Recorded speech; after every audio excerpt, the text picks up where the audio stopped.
सब प्रेम से बोलो सियापति रामचंद्र महाराज की जय। राम भक्त हनुमान की जय। आज की वीडियो में आप सुनेंगे चैत्र मास महात्म्य के अध्याय 14 की कथा।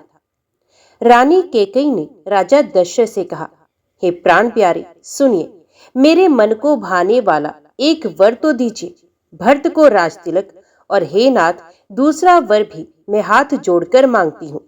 मेरा मनोरथ पूरा कीजिएगा। तपस्वियों के वेश में विशेष उदासीन भाव से राम 14 वर्ष तक वन में निवास करे। कैकेयी के कोमल वचन सुनकर राजा के हृदय में ऐसा शोक हुआ जैसे चंद्रमा की किरणों के स्पर्श से चकता विकल हो जाता है। राजा सहम गए, उनसे कुछ कहते ना बना, मानो बाज वन में बटेर पर झपटा हो। राजा का रंग बिल्कुल उड़ गया, मानो ताड़ के पेड़ को बिजली ने मारा हो। माथे पर हाथ रखकर दोनों नेत्र बंद करके राजा ऐसे सोच करने लगे मानो साक्षात सोच ही शरीर धारण कर सोच कर रहा हो।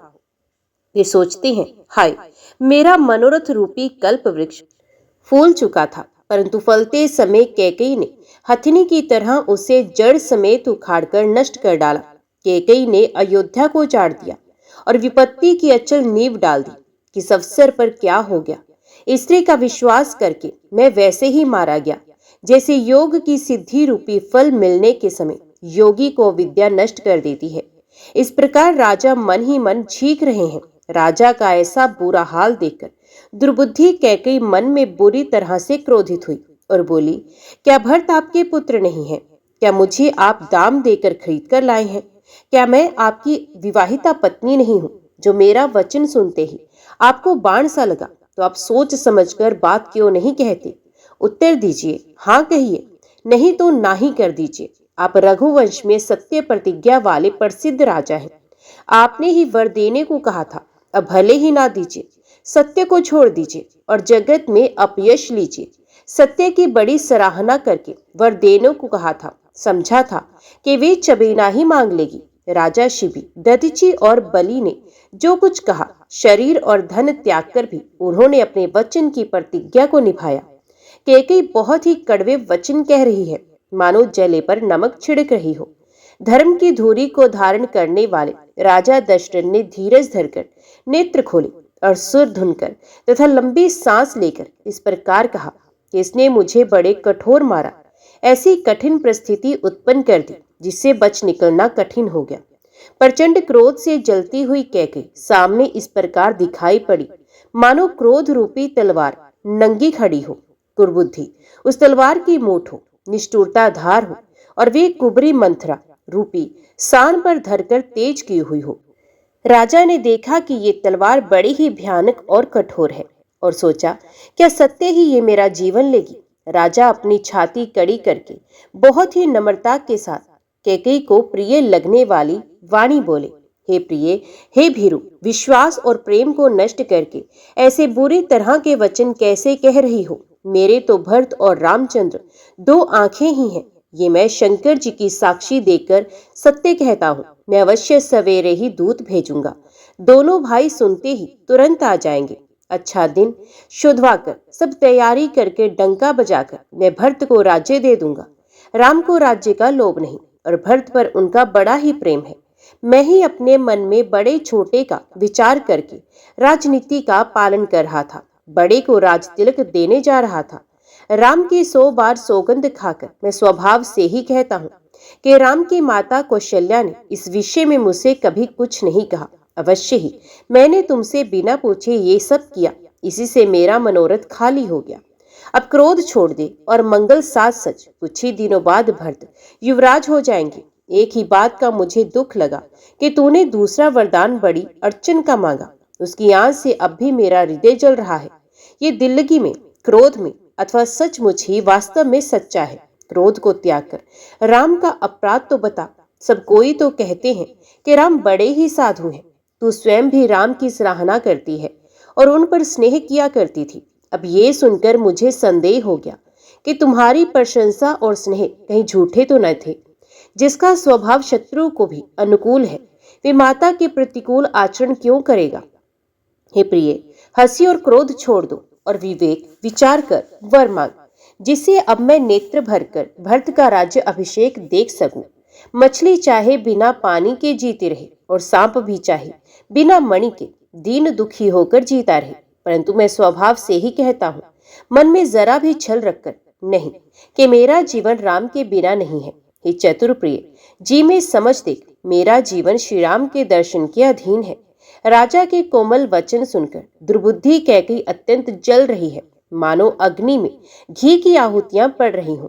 कैकेयी कहती है, आप करोड़ों उपाय क्यों ना करें, यहाँ आपकी माया नहीं चलेगी। या तो मैंने जो मांगा है सो दीजिए, नहीं तो ना ही करके अपयश लीजिए। मुझे बहुत पखेड़े नहीं सुहाते। राम साधु हैं, अब सियाने साधु हैं, और राम की माता भी भली है। मैंने सबको पहचान लिया है। कौशल्या ने मेरे जैसा भला चाहा है, मैं भी साका करके याद रखने योग्य उन्हें वैसा ही फल दूंगी। सवेरा होते ही मुनि का वेश धारण कर यदि राम वन को नहीं जाते तो हे राजन, मन में निश्चय समझ लीजिए कि मेरा मरना होगा और आपका अपयश।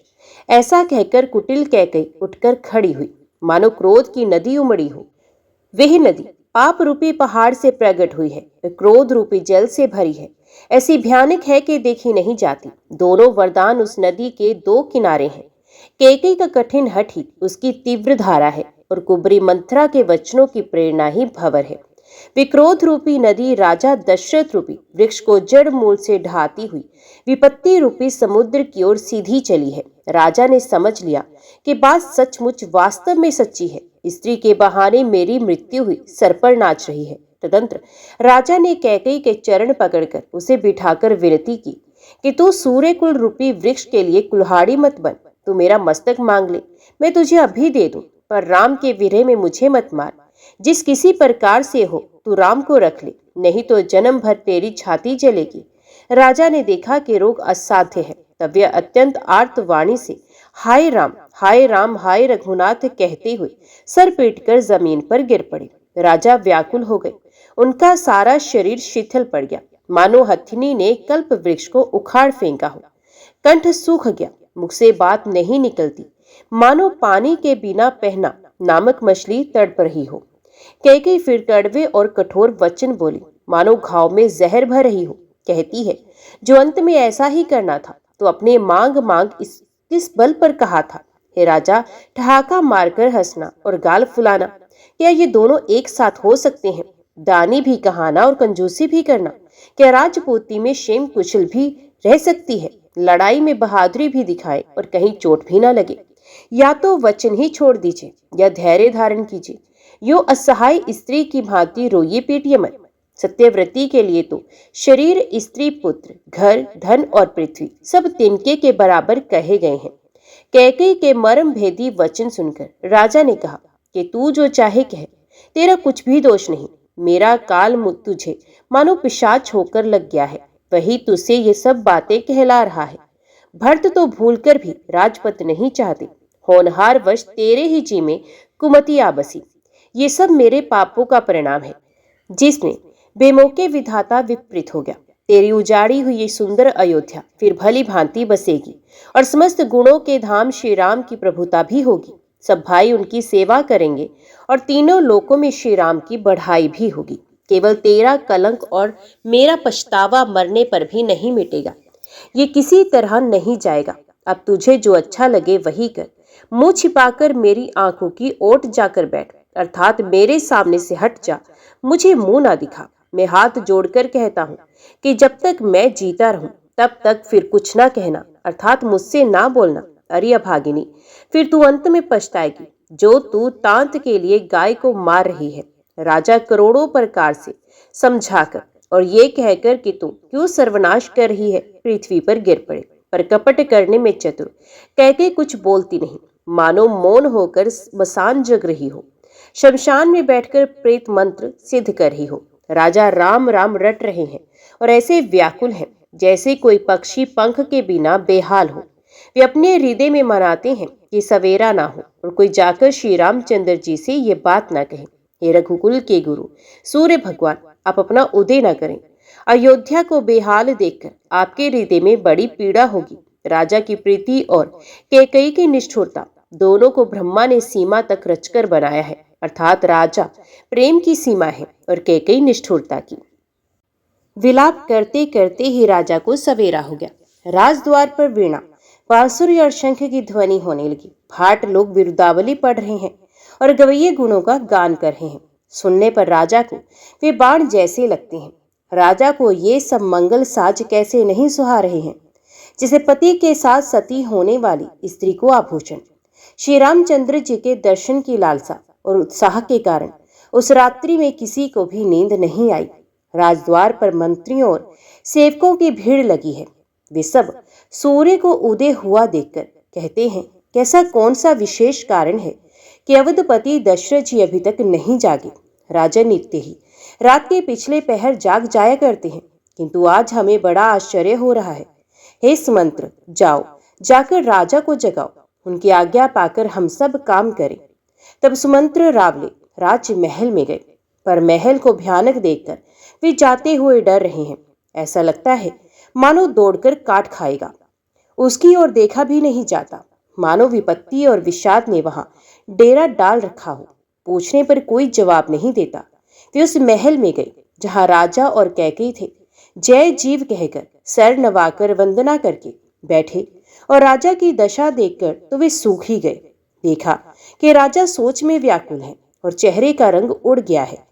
जमीन पर ऐसे पड़े हैं मानो जड़ से उखाड़कर कमल मुरझाया पड़ा हो। मंत्री मारे डर के कुछ पूछ नहीं सकते। तब अशुभ से भरी हुई और शुभ से विहीन कैकेयी बोली, राजा को रात भर नींद नहीं आई, इसका कारण जगदीश्वर ही जाने। इन्होंने राम राम रटकर सवेरा कर दिया, परंतु इसका भेद राजा कुछ भी नहीं बताते। तुम जल्दी राम को बुला लाओ, तब आकर समाचार पूछना। राजा का रुख जानकर सुमंत्र जी चले, समझ गए कि रानी ने कुछ कुचाल की है। सुमंत्र सोच से व्याकुल है, रास्ते पर पैर नहीं पड़ता, आगे बढ़ा ही नहीं जाता। सोचते हैं राम जी को बुलाकर राजा क्या कहेंगे। किसी तरह हृदय में धीरज धरकर वे द्वार पर गए। सब लोग उनको उदास देखकर पूछने लगे। सब लोगों का समाधान करके सुमंत्र वहां गए जहां सूर्य कुल के तिलक श्री रामचंद्र जी थे। श्री रामचंद्र जी ने सुमंत्र को आते देखा तो पिता के समान समझकर उनका आदर किया। श्री रामचंद्र जी के मुख को देखकर और राजा की आज्ञा सुनाकर वे रघुकुल के दीपक श्री रामचंद्र जी को अपने साथ ले चले। श्री रामचंद्र जी मंत्री के साथ बुरी तरह जा रहे हैं, ये देखकर लोग जहां तहां विषाद कर रहे हैं। रघुवंश मणि श्री रामचंद्र जी ने जाकर देखा कि राजा अत्यंत ही बुरी हालत में पड़े हैं, मानो सिंघनी को देखकर कोई बूढ़ा गजरा सहमकर गिर पड़ा हो। राजा के होंठ सूख रहे हैं और सारा शरीर जल रहा है, मानो मणि के बिना सांप दुखी हो रहा है। पास ही क्रोध से भरी कैकेयी को देखा, मानो साक्षात मृत्यु ही बैठी राजा के जीवन की अंतिम घड़ियां गिन रही हो। श्री रामचंद्र जी का स्वभाव कोमल और करुणामय है। उन्होंने अपने जीवन में पहली बार ये दुख देखा। इससे पहले कभी उन्होंने दुख सुना भी नहीं था। तो भी समय का विचार करके हृदय में धीरज धरकर उन्होंने मीठे वचनों से माता कैकेयी से पूछा, हे माता, मुझे पिताजी के दुख का कारण कहो, ताकि जिससे उसका निवारण हो, दुख दूर हो, वह यत्न किया जाए। कैकेयी ने कहा, हे राम, सुनो, सारा कारण यही है कि राजा का तुम पर बहुत स्नेह है। इन्होंने मुझे 2 वरदान देने को कहा था। मुझे जो कुछ अच्छा लगा वही मैंने मांगा। उसे सुनकर राजा के हृदय में सोच हो गया, क्योंकि ये तुम्हारा संकोच नहीं छोड़ सकते। इधर तो पुत्र का स्नेह है और उधर वचन, प्रतिज्ञा। राजा इसी धर्म संकट में पड़ गए हैं। यदि तुम कर सकते हो तो राजा की आज्ञा शिरोधार्य करो और इनके कठिन कलेश को मिटाओ। कैकेयी बेधड़क बैठी ऐसी कड़वी वाणी कह रही है, जिसे सुनकर स्वयं कठोरता भी अत्यंत व्याकुल हो उठी। जीभ धनुष है, वचन बहुत से तीर, और मानो राजा ही कोमल निशाने के समान है। इस सारे साज समान के साथ मानो स्वयं कठोरपन श्रेष्ठ वीर का शरीर धारण करके धनुष विद्या सीख रहा है। श्री रघुनाथ जी को सब हाल सुनाकर वे ऐसी बैठी हैं मानो निष्ठुरता ही शरीर धारण किए हुए हों। सूर्य कुल के सूर्य, स्वाभाविक ही अनंत निधान श्री रामचंद्र जी मन में मुस्कुराकर सब दूसरों से रह ऐसे कोमल और सुंदर वचन बोले जो मानो वाणी के भूषण हो। हे माता, सुनो, वही पुत्र बड़भागी है जो पिता माता के वचनों का अनुरागी पालन करने वाला है। आज्ञा पालन के द्वारा माता पिता को संतुष्ट करने वाला पुत्र, हे जननी, सारे संसार में दुर्लभ है। वन में विशेष रूप से मुनियों का मिलाप होगा, जिसमें मेरा सभी प्रकार से कल्याण है, उसमें भी फिर पिताजी की आज्ञा। और हे जननी, तुम्हारी सम्मति है और प्राण प्रिय भरत राज्य पाएंगे। इन सभी बातों को देखकर ये प्रतीत होता है कि आज विधाता सब प्रकार से मुझसे सम्मुख है, मेरे अनुकूल है। यदि ऐसे काम के लिए भी मैं वन को ना जाऊं तो मूर्खों के समाज में सबसे पहले मेरी गिनती की जाए। जो कल्प वृक्ष को छोड़कर ऋण की सेवा करते हैं और अमृत त्याग कर विष मांग लेते हैं, हे माता, तुम मन में विचार कर देखो, वे महामूर्ख भी ऐसा मौका पाकर कभी नहीं चूकेंगे। हे माता, मुझे एक ही दुख विशेष रूप से हो रहा है। वे महाराज को अत्यंत व्याकुल देखकर इस थोड़ी सी बात के लिए पिताजी को इतना भारी दुख हो। हे माता, मुझे इस बात पर विश्वास नहीं होता, क्योंकि महाराज तो बड़े ही धीर और गुणों के अथाह समुद्र हैं। अवश्य ही मुझसे कोई बड़ा अपराध हो गया है, जिसके कारण महाराज मुझसे कुछ नहीं कहते। तुम्हें मेरी सौगंध है, हे माता, तुम सच सच कहो। रघुकुल में श्रेष्ठ श्री रामचंद्र जी के स्वभाव से ही सीधे वचनों को दुर्बुद्धि कैकी टेढ़ा ही करके जान रही है। जैसे यद्यपि जल समान ही होता है, परंतु जो को उसमें टेढ़ी चाल से ही चलती है। रानी कैकेयी श्री रामचंद्र जी का रुख पाकर हर्षित हो गई और कपट पूर्ण स्नेह दिखाकर बोली, तुम्हारी शपथ और भरत की सौगंध है, मुझे राजा के दुख का दूसरा कुछ भी कारण विदित नहीं है। हे तात, तुम अपराध के योग्य नहीं हो। तुमसे माता पिता का अपराध बन पड़े, ये संभव नहीं। तुम तो माता पिता और भाइयों को सुख देने वाले हो। हे राम, तुम जो कुछ कह रहे हो वे सब सत्य है। तुम माता पिता के वचनों के पालन में तत्पर हो। मैं तुम्हारी बलिहारी जाती हूँ। तुम पिता को समझकर वही बात कहो जिससे बुढ़ापे में इनका अपयश न हो। जिस पुण्य ने इनको तुम जैसे पुत्र दिए हैं, उसका निरादर करना उचित नहीं। कैकेयी के बुरे मुख में ये शुभ वचन कैसे लगते हैं, जैसे मगध देश में गया आदि के तीर्थ। श्री रामचंद्र जी को माता कैकेयी के सब वचन ऐसे अच्छे लगे जैसे गंगा जी में जाकर अच्छे बुरे सभी प्रकार के जल शुभ सुंदर हो जाते हैं। इतने में राजा की मूर्छा दूर हुई। उन्होंने राम का स्मरण करके राम राम कहकर फिरकर करवट ले ली। मंत्री ने श्री रामचंद्र जी का आना कहकर समय अनुकूल विनती की। जब राजा ने सुना कि श्री रामचंद्र जी पधारे हैं, तो उन्होंने धीरज धर के नेत्र खोले। मंत्री ने संभाल कर राजा को बैठाया। राजा ने श्री रामचंद्र जी को अपने चरणों में प्रणाम करते हुए देखा। स्नेह से विकल राजा ने राम जी को हृदय से लगा लिया, मानो सांप ने अपनी खोई हुई मणि फिर पाली हो। राजा दशरथ जी श्री राम जी को देखते ही रह गए। उनके नेत्रों से आंसुओं की धारा बह चली। शोक के विशेष वश में होने के कारण राजा कुछ कह नहीं सकते। वे बार बार श्री रामचंद्र जी को हृदय से लगाते हैं और मन में ब्रह्मा जी को मनाते हैं कि जिससे श्री रघुनाथ जी वन को ना जाए।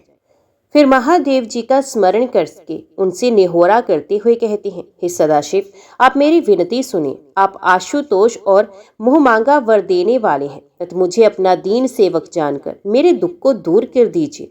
आप प्रेरक रूप से सबके हृदय में हैं। आप श्री रामचंद्र जी को ऐसी बुद्धि दीजिए जिससे वे मेरे वचन को त्याग कर और शील स्नेह को छोड़कर घर में ही रह जाएं।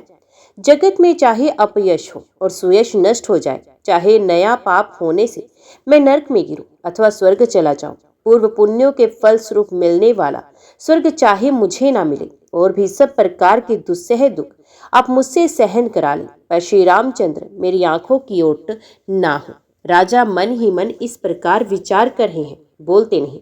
उनका मन पीपल के पत्ते की तरह डोल रहा है। श्री रघुनाथ जी ने पिता को प्रेम के वश में जानकर और ये अनुमान करके कि माता फिर कुछ कहेगी तो पिताजी को दुख होगा, देश काल और अवसर के अनुकूल विचार कर विनीत वचन कहा, हे तात, मैं कुछ कहता हूँ, ये ढिठाई करता हूँ।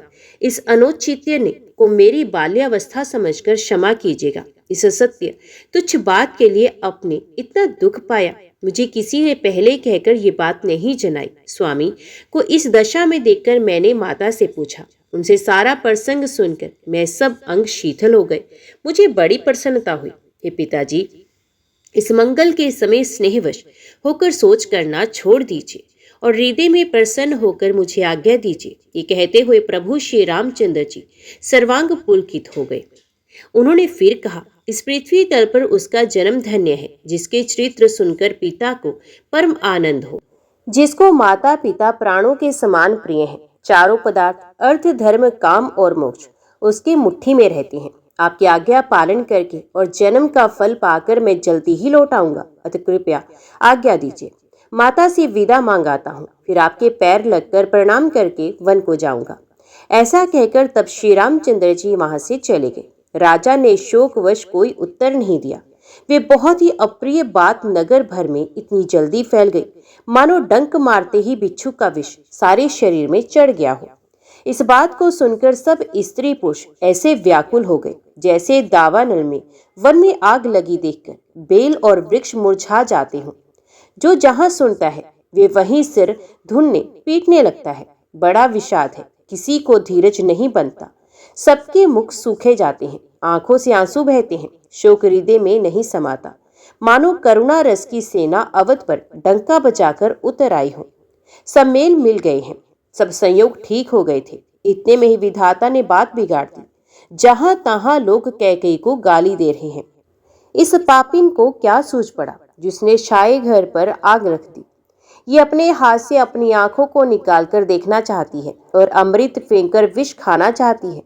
ये कुटिल कठोर दुर्बुद्धि और अभागिनी कैकेयी रघुवंश रूपी बांस के वन के लिए अग्नि हो गई। पत्ते पर बैठकर इसने पेड़ को काट डाला, सुख में शोक का ठाठ ठट कर रख दिया। श्री रामचंद्र जी इसे सदा प्राणों के समान प्रिय थे, फिर भी ना जाने किस कारण इसने ये कुटिलता ठानी। कवि सत्य ही कहते हैं कि स्त्री का स्वभाव सब प्रकार से पकड़ में ना आने योग्य अथाह और भेद भरा होता है। अपनी परछाई भले ही पकड़ पर भाई स्त्रियों की गति चाल नहीं जानी जाती। आग क्या नहीं जला सकती, समुद्र में क्या नहीं समा सकता। अबला कहाने वाली प्रबल स्त्री जाति क्या नहीं कर सकती, और जगत में काल किसको नहीं खाता।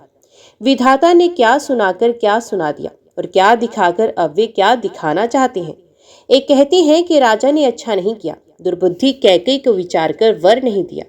जो हट करके कैकेयी की बात को पूरा करने में अड़े रहकर स्वयं सब दुखों के पात्र हो गए। स्त्री के विशेष वश में होने के कारण मानो उसका ज्ञान और गुण जाता रहा। एक दूसरे जो धर्म की मर्यादा को जानते हैं और सयाने हैं, वे राजा को दोष नहीं देते। विशिभी, दधीची और हरिश्चंद्र की कथा एक दूसरे से बखान कर कहते हैं। कोई एक इसमें भरत जी की सम्मति बनाते हैं, कोई एक सुनकर उदासीन भाव से रह जाते हैं, कुछ बोलते ही नहीं। कोई हाथों से कान मूंदकर और जीभ को दांतों तले दबाकर कहते हैं कि ये सब झूठ है। ऐसी बात कहने से तुम्हारे पुण्य नष्ट हो जाएंगे। भरत जी को तो श्री रामचंद्र जी प्राणों के समान प्यारे हैं। चंद्रमा चाहे शीतल किरणों की जगह आग की चिंगारियां बरसाने लगे और अमृत चाहे विष के समान हो जाए, परंतु भरत जी स्वप्न में भी कभी श्री रामचंद्र जी के विरुद्ध कुछ नहीं करेंगे। कोई एक विधाता को दोष देते हैं जिसने अमृत दिखाकर विष दे दिया। नगर भर में खलबली मच गई, सब किसी को सोच हो गया, हृदय में दुस्सहज जलन हो गई, आनंद उत्साह मिट गया। ब्राह्मणों की स्त्रियां कुल की माननी बड़ी बूढ़ी और जो कैकेयी की परम प्रिय थी, वे उसके शील की सराहना करके उसे सीख देने लगी, पर उसको उनके वचन बाण के समान लगते हैं। वे कहती हैं, तुम तो सदा कहा करती थी कि श्री रामचंद्र जी के समान मुझको भरत भी प्यारे नहीं। इस बात को सारा जगत जानता है।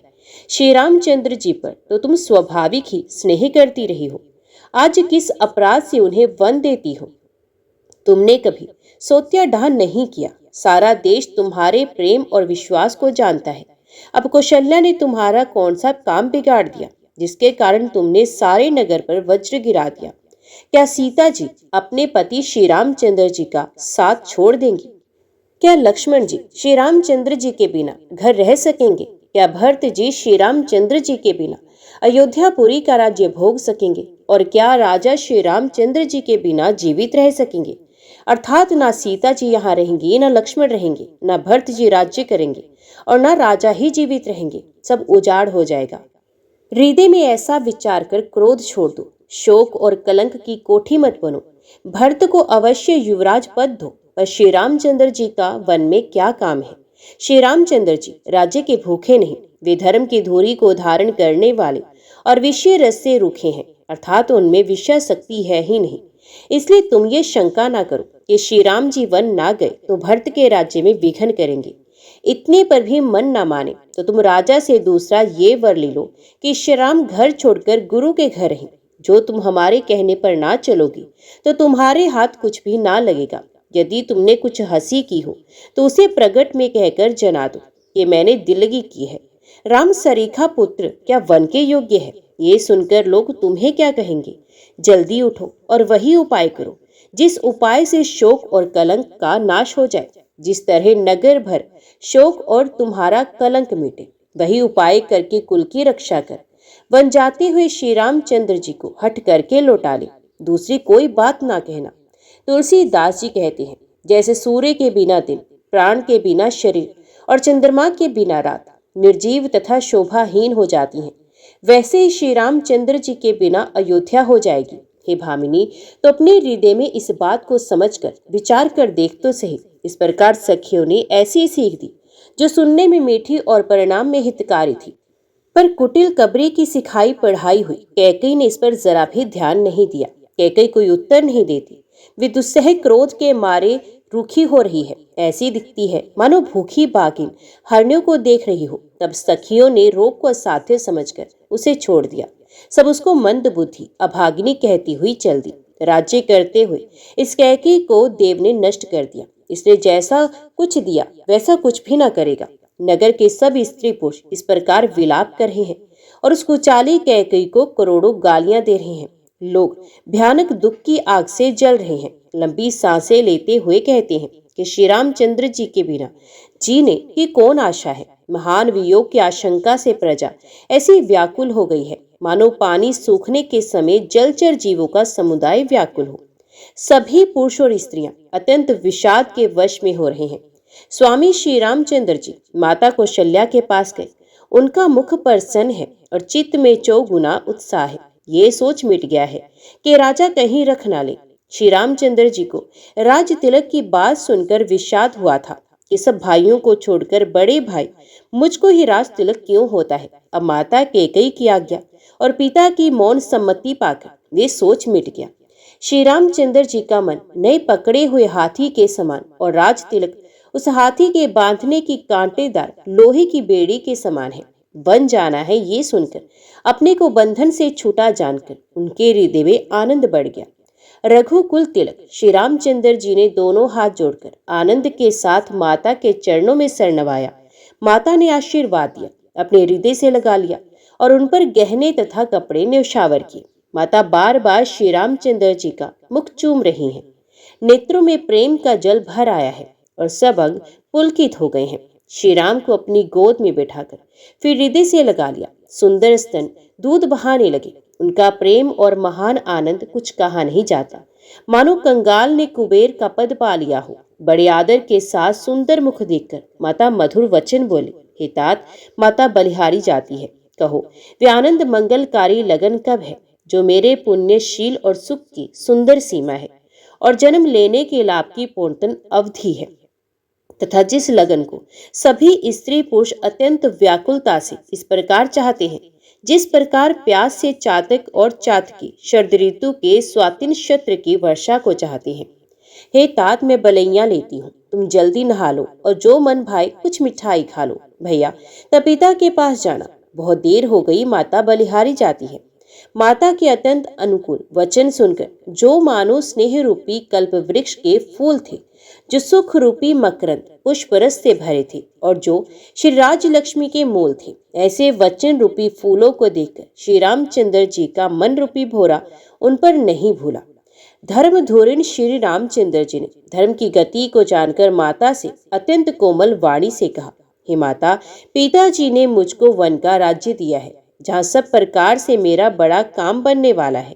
हे माता, तू प्रसन्न मन से मुझे आज्ञा दे जिससे मेरी वन यात्रा में आनंद मंगल हो। मेरे स्नेहवश भूलकर भी डरना नहीं। हे माता, तेरी कृपा से आनंद ही होगा। 14 वर्ष वन में रहकर पिताजी के वचन को प्रमाणित कर फिर लौटकर तेरे चरणों का दर्शन करूंगा। तू मन को दुखी ना कर। रघुकुल में श्रेष्ठ श्री राम जी के ये बहुत ही नम्र और मीठे वचन माता के हृदय में बाण के समान लगे और कसकने लगे। उस शीतल वाणी को सुनकर कौशल्या वैसे ही सहम कर सूख गई जैसे बरसात का पानी पड़ने से जवासा सूख जाता है। हृदय का विषाद कुछ कहा नहीं जाता, मानो सिंह की गर्जना सुनकर हिरनी विकल हो गई हो। नेत्रों में जल भर आया, शरीर थर थर कांपने लगा, मानो मछली मांजा खाकर बदवास हो गई हो। धीरज धरकर पुत्र का मुख देखकर माता गदगद वचन कहने लगी, हे तात, तुम तो पिता को प्राणों के समान प्रिय हो। तुम्हारे चरित्रों को देखकर वे नित्य प्रसन्न होते थे। राज्य देने के लिए उन्होंने ही शुभ दिन सोधवाया था, फिर अब किस अपराध से वन जाने को कहा? हे तात, मुझे इसका कारण सुनाओ। सूर्य वंश रूपी वन को जलाने के लिए अग्नि कौन हो गया?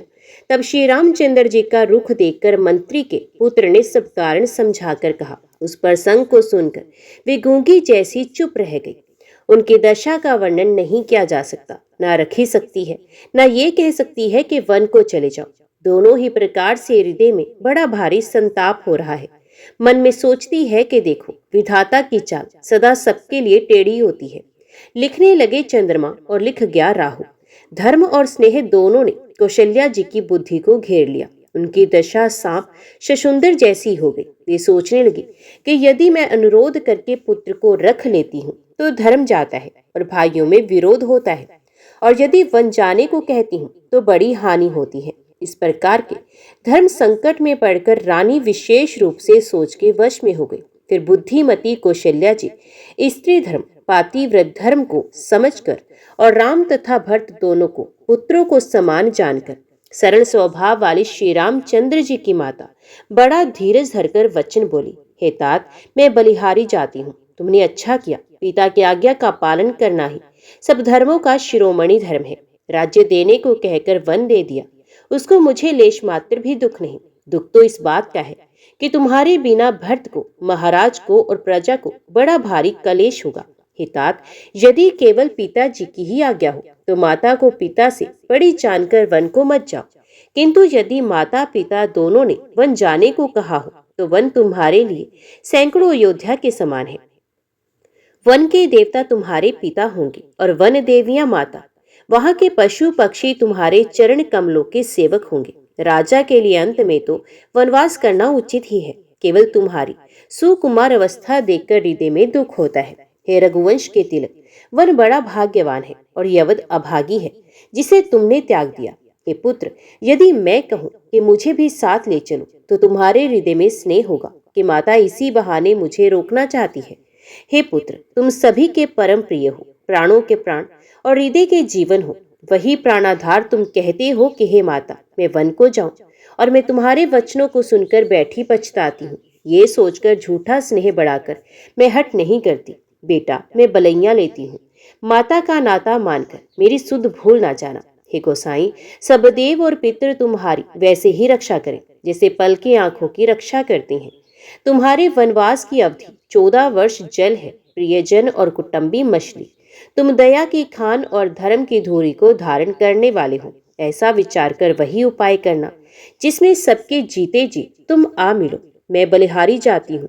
तुम सेवकों, परिवार वालों और नगर भर को अनाथ करके सुखपूर्वक वन को जाओ।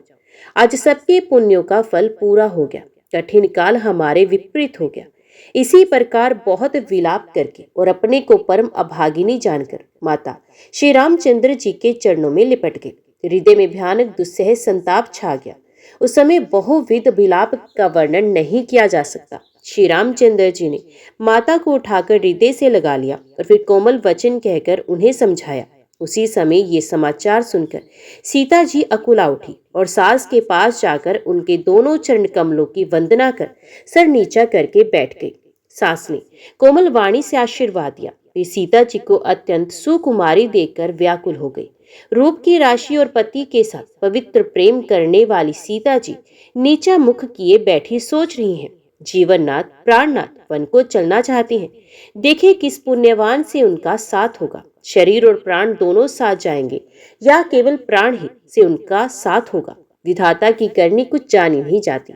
सीता जी अपने सुंदर चरणों के नखों से धरती कुरेद रही हैं। ऐसा करते समय नुपुरों का जो मधुर शब्द हो रहा है कवि उसका इस प्रकार वर्णन करते हैं कि मानो प्रेम के वश में होकर नूपुर ये विनती कर रहे हैं कि सीता जी के चरण कभी हमारा त्याग ना करें।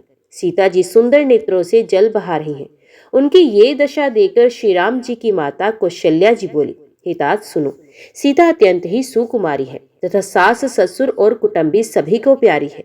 इनके पिता जनक जी राजाओं की शिरोमणि है, ससुर सूर्य कुल के सूर्य और पति सूर्य कुल रूपी कुमुद वन को खिलाने वाले चंद्रमा तथा गुण और रूप के भंडार। फिर मैंने रूप की राशि, सुंदर गुण और शील वाली प्यारी पुत्र वधु पाई है।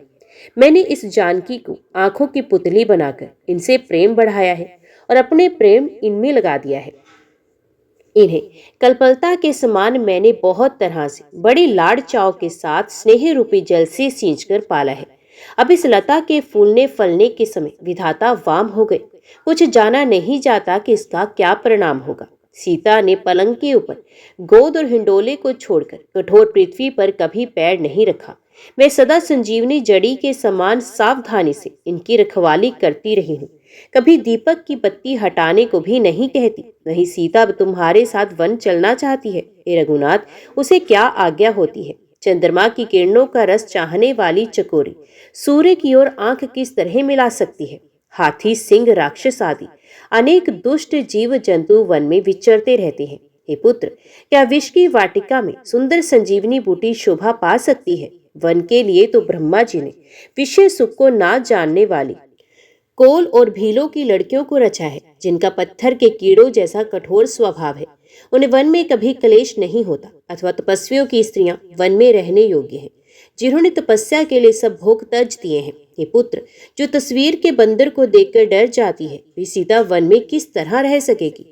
देव सरोवर के कमल वन में विचरण करने वाली हंसनी क्या तलैया में रहने के योग्य है? ऐसा विचार कर जैसी तुम्हारी आज्ञा हो, मैं जानकी को वैसे ही शिक्षा दूं। माता कहती है, यदि सीता घर में रहे तो मुझको बहुत सहारा हो जाए। श्री रामचंद्र जी ने माता की प्रियवाणी सुनकर, जो मानो शील और स्नेह रूपी अमृत से सनी हुई थी, विवेक में प्रिय वचन कहकर माता को संतुष्ट किया। फिर वन के गुण दोष प्रकट करके वे जानकी जी को समझाने लगे। तो सब प्रेम से बोलो, सियापति रामचंद्र महाराज की जय। राम भक्त हनुमान की जय। आगे की कथा हम अगले अध्याय में सुनेंगे।